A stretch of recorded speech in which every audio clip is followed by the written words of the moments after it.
Assalamu alaikum class 6. Today we are going to start the lecture 14 of chapter 1. Your chapter 1 is cellular organization of plants and animals. Lecture 13 में बेटा आपने जो था वो plant organ system पढ़ लिया था। आज हमने ह्यूमन और बॉडी ऑर्गन सिस्टम पढ़ने हैं।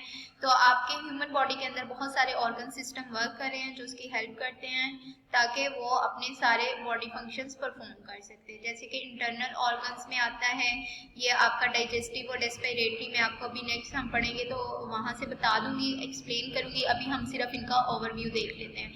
ये आपका इससे देखो कैसा आपको पता क्या होगा इसमें, ये आपको नजर आ रहा, हार्ट नजर आ रही है और बहुत सारी उसके साथ वेसल्स नजर आ रही हैं। तो ये कौन सा सिस्टम है? Circulatory system. उसके बाद इस सिस्टम में आपको क्या नजर आ रहा है? इसमें आपको ब्रेन नजर आ रहा है और उसके साथ बहुत सारी कनेक्टेड जो है वो आपको नर्व्स नजर आ रही है। तो ये जो ब्रेन का सिस्टम होता है वो कौन सा सिस्टम होता है? That is nervous system. और ये आपको इस वाले बॉडी में क्या नजर आ रही है? इसमें आपको सिर्फ स्केलेटन, हड्डियां ही नजर आ रही हैं। ठीक है, तो ये इसलिए इस सिस्टम का क्या नाम होता है? Skeletal system. अब हम नेक्स्ट अगर देखते हैं तो मेजर ह्यूमन ऑर्गन सिस्टम क्या है? Many organ systems are present in human body.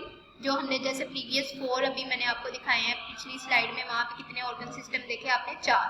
These, इसके अलावा भी बहुत सारे organ system. These organ system perform important functions.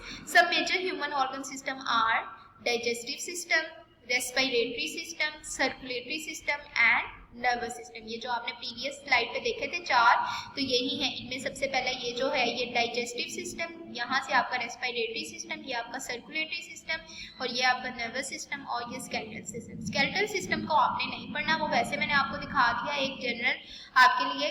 But आपने कौन कौन से सिस्टम पढ़ने हैं ह्यूमन बॉडी के अंदर? Digestive, respiratory, circulatory and nervous. अब हम इनको एक्सप्लेन करते हैं। डाइजेस्टिव सिस्टम, डाइजेशन से वर्ड निकला। डाइजेशन का आपको पता होगा क्या होती है? फूड को डाइजेस्ट करना, हजम करना।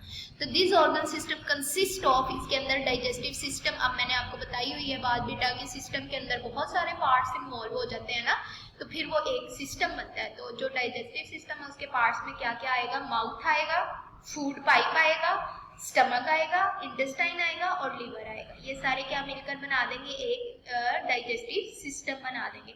अब देखो ये कितने सारे पार्ट्स है ना, तो ये फिर सारे मिलकर क्या बनाते हैं? एक सिस्टम बना देते हैं। इसका फंक्शन क्या होता है? It help in digestion of food. इसका फंक्शन है, मेन फंक्शन यही है कि ये फूड की क्या कर देते हैं? डाइजेशन करते हैं। नेक्स्ट अगर हम रेस्पिरेटरी सिस्टम को पढ़ते हैं तो रेस्पिरेटरी का मैं आपको बताती आ रही हूँ पिछले 1-2 लेक्चर से कि रेस्पिरेशन का मतलब होता है बेटा ब्रीदिंग, यानी सांस लेना, एयर को इनहेल और एक्सहेल करना। यानी कि आप इनहेल का मतलब होता है इनर, आप जब सांस अपना अंदर को लेते हो यानी ऑक्सीजन को लेकर जाते हो, और एक्सहेल का क्या मतलब होता है?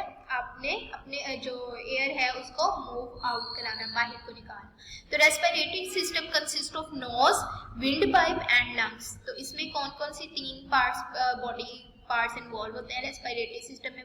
कौन कौन से हैं? नोज है, विंड पाइप है यानी कि आपकी सांस की नाली है, और इसके अलावा क्या है? आपके लंग्स हैं। और फंक्शन क्या है? We breathe through this organ system. हम रेस्पिरेटरी सिस्टम के थ्रू क्या करते हैं?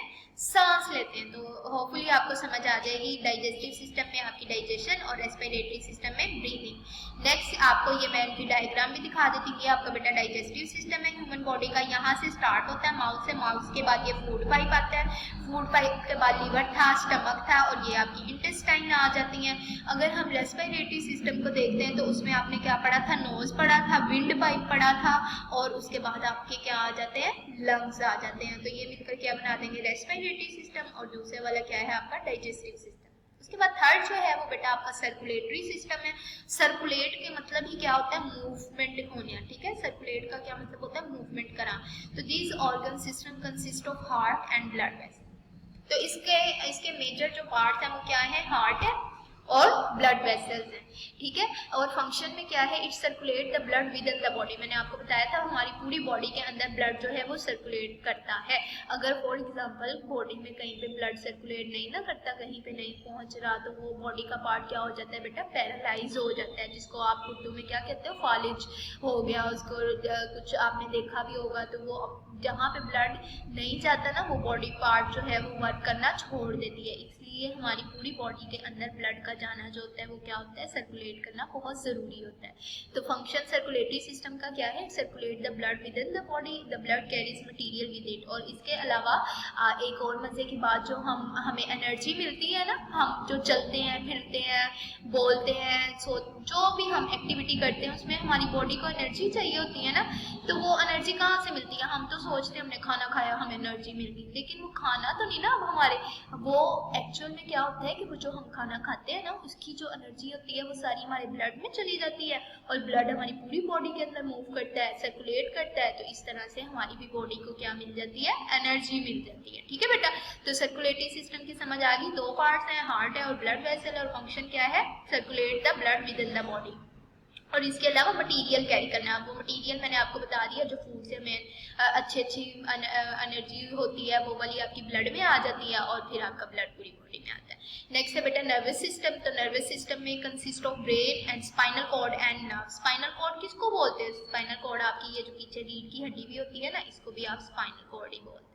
उसके बाद फंक्शन क्या, it carrying messages from one part of the body to the other. पूरी बॉडी के अंदर हमारी कोई भी एक्टिविटी, जैसे कि हमें किसी ने हिट कर दिया है, हमें चोट लग गई है, हमने किसी गर्म चीज़ को हाथ लगा दिया, कोई ठंडी चीज़ है, या मतलब कुछ भी हमारी बॉडी के अंदर होना होता है, तो उसको वो मैसेज कहाँ पे जाता है, ब्रेन में। जैसे हम सुन रहे हैं, इस टाइम आप लेक्चर सुन रहे हो, आप देख रहे हो, तो ये सारे भी किधर से आते हैं मैसेजेस, ये आपके किधर जाते हैं, ब्रेन पे, और ब्रेन फिर इनको रीड करता है और आपको बताता है आप क्या सुन रहे हो। आगे ये देखो सर्कुलेटरी सिस्टम है, आपने देखा था उसमें क्या था, सर्कुलेटरी सिस्टम के पार्ट्स में हार्ट था और उसकी ब्लड वेसल्स काफ़ी सारी, ये देखो पूरी बॉडी के अंदर इस तरह से होती है, और ये सारी क्या करती है, ब्लड को सर्कुलेट करती है। और नर्वस सिस्टम में क्या था, आपका ब्रेन था, नर्व कॉर्ड यानी कि स्पाइनल कॉर्ड थी, और इसके अलावा नर्व्स थी। स्पाइनल कॉर्ड बेटा ये वाली, ये जो अंदर आपको ब्लू ब्लू वाली नजर आ रही है ना, ये आपकी स्पाइनल कॉर्ड है। ये प्रीवियस आप पीछे अपने बैक पे हाथ भी लगा के देखो, वो जो आपको एक बोन सी फील हो रही है ना सेंटर में, उसको क्या कहते हैं हम, स्पाइनल कॉर्ड कहते हैं, जो आपकी डायरेक्ट ब्रेन के साथ कनेक्टेड होती है। और इसके अलावा बहुत सारी नर्व्स होती हैं जो पूरी बॉडी से मैसेजेस कहाँ पे लेकर आती हैं, हमारे हेड के पास, और हमारा हेड कौन है, ब्रेन है। उसके बाद open your book page number 12 पे हम रीडिंग कर लेते हैं जल्दी से।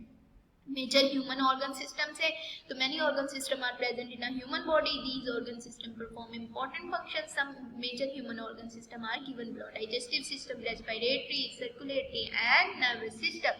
digestive में सिंपल सी बात है कि क्या कौन कौन से organ system में consist होगा, mouth, food pipe, stomach, intestine and liver. It helps in digestion of food. Next है respiratory system. तो respiratory system consists of nose, windpipe and lungs. We breathe through the organ system. Circulatory system आता है, तो this organ system consist of heart and blood vessels, it circulate the blood within the body, the blood carries material in with it.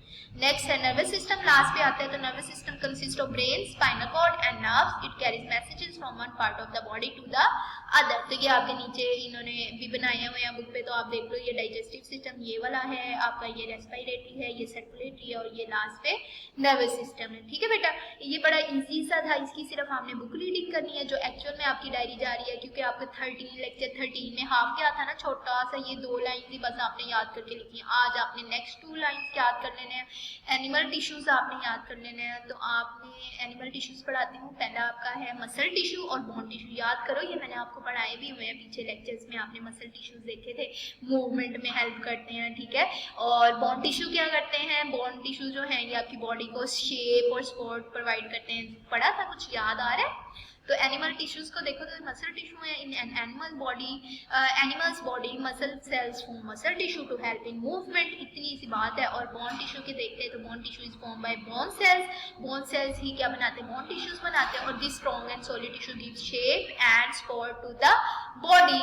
बस इतना सा। ये आपका question 10 जो है डायरी में जा रहा है। आज ऊपर वाली स्लाइड्स में से सिर्फ आप ने बुक की रीडिंग करनी है अपने एनिमल ऑर्गन सिस्टम की, ह्यूमन ऑर्गन सिस्टम की, और आपकी डायरी में क्या है बेटा, लर्न क्वेश्चन 10 फुल। जैसे ही आपको ये क्वेश्चन 10 याद हो जाएगा, आपने इसको लूज शीट के ऊपर अटेम्प्ट करना है, लिखना है, और इसकी हेडिंग्स के साथ। ठीक है, ओके बेटा, अल्लाह हाफिज।